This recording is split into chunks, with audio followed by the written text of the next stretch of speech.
বা গালে হাত দিয়ে কোথাও একটা বসে আমি ভাববো যে ইস, সেদিন যদি আমি ডিসিশনটা না নিতাম। ভিডিও বানাতে তো প্রচণ্ড ভয় লাগছিল, অনেক দিন ধরেই ভাবছিলাম যে ভিডিও বানাবো ইউটিউবে এসে, তো কখনোই করা হয়ে ওঠেনি, শুধু ভাবনার মধ্যেই ছিল। আজ ও পর্যন্ত যে ক্যামেরা বারবার অন করছি আর অফ করে দিচ্ছি, অন করছি আর অফ করছি, কিছু বলতে পারছি না। কখনো এভাবে এসে ক্যামেরার সামনে বলা হয়ে ওঠেনি। তো আজ সাহস জুটিয়ে বন্ধুরা কেউ রুমে নেই, আমি একা আছি রুমের মধ্যে ফাঁকা, মনের মধ্যে এক অদম্য সাহস নিয়ে ক্যামেরা অফ অন করে হলেও যে কিছু একটা আজ করব, কিছু জিনিস আজ বলবো, এই দমটা নিয়ে ভিডিও স্টার্ট করছি। জুয়েলারি নিয়ে 2.5 বছর অনার্স করার পর যখন পিএইচডি করে রিসার্চ ফিল্ডে নিজের কেরিয়ারের কথা ভাবি, কিছু ঘটনার জন্য এই ডিসিশন আমাকে চেঞ্জ করতে, আর এই ডিসিশন আমার জীবনে কী প্রভাব ফেলবে, আপনারা কীভাবে আমার জীবনে সাহায্য করতে পারে, সমস্ত কিছু জানতে এই ভিডিওর সাথে জুড়ে থাকুন। স্কুল থেকেই মডারেট স্টুডেন্ট ছিলাম, খুব একটা ভালো স্টুডেন্ট ছিলাম না। মাধ্যমিকে রেজাল্ট ভালো হওয়ার জন্য বায়োসায়েন্স নিয়ে ভর্তি হতো। ম্যাথের প্রতি খুব একটা ইন্টারেস্ট আগাগোড়াই ছিল না, ফিজিক্স আর কেমিস্ট্রি তো ভগবানই জানে, কিন্তু বায়োলজিতে খুবই ভালো ছিল এবং বায়োলজি নিয়েই নিজের পরবর্তী কলেজ লাইফটাকে কাটানোর ইচ্ছে ছিল। আমাদের হাওড়ার এক অটোনোমাস কলেজে আমি চান্স পেয়ে যাই।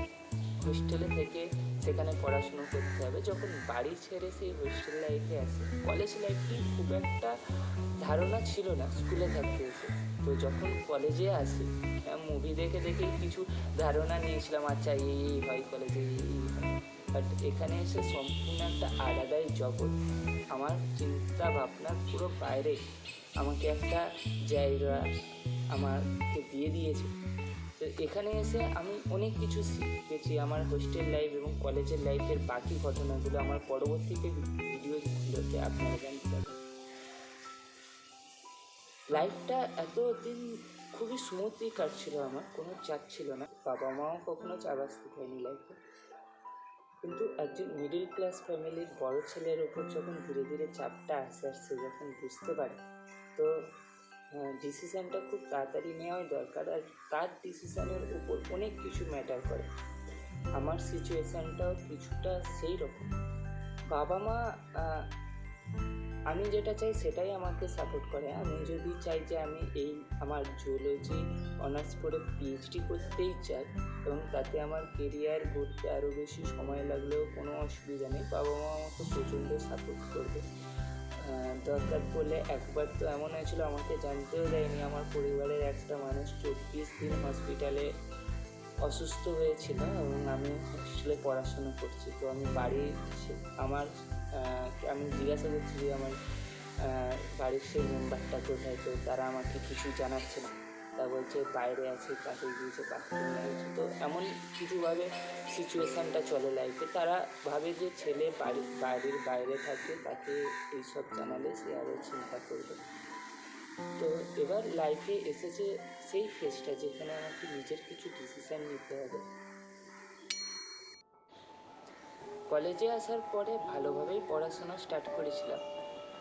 ইংলিশে খুব উইক ছিলাম, আর জুওলজি অনার্সে ইংরাজিতেই পড়তে হতো মোটা বইগুলো। প্রথমেই ছিল ক্লাসিক্যাল জুওলজি, তো খুবই মাথার ওপর চাপ ছিল সেই সময়। ফার্স্ট ইয়ারটা আমি খুব ভালোভাবে পড়েও ছিলাম।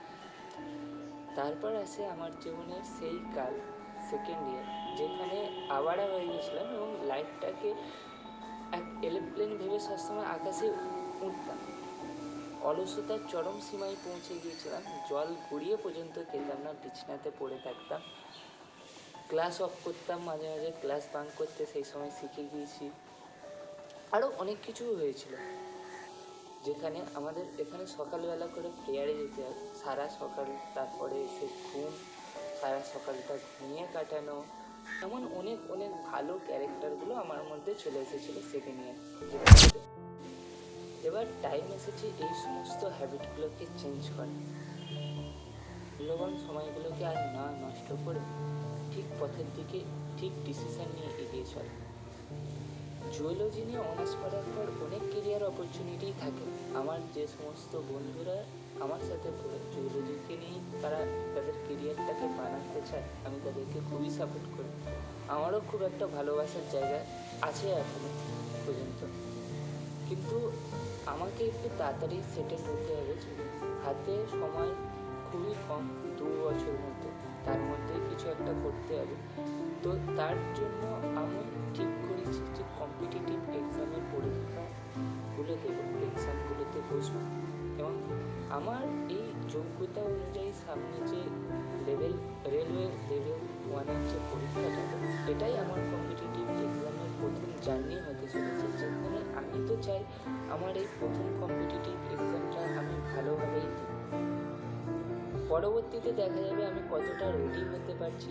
এক অটোনোমাস কলেজে পড়ার পর সত্যিই খুবই চাপ থাকে, অনার্সের পড়া থেকে শুরু করে আরও অন্যান্য ছোটোখাটো প্রোগ্রাম তো এখানে লেগেই থাকে। তো এত কিছু চাপের মধ্যে তার উপর লাস্ট সেমে চলে এসেছি।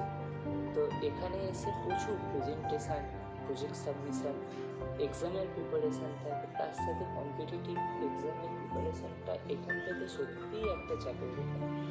এবং তার সাথে নিজের এই যে ভালো ভালো হ্যাবিট যেগুলো আমি এই লাস্ট ইয়ারে তৈরি করেছি, সেগুলোকে চেঞ্জ করার যে প্রতিজ্ঞা, এই সমস্ত জার্নিটা একসাথে আমার চলতে চলেছে।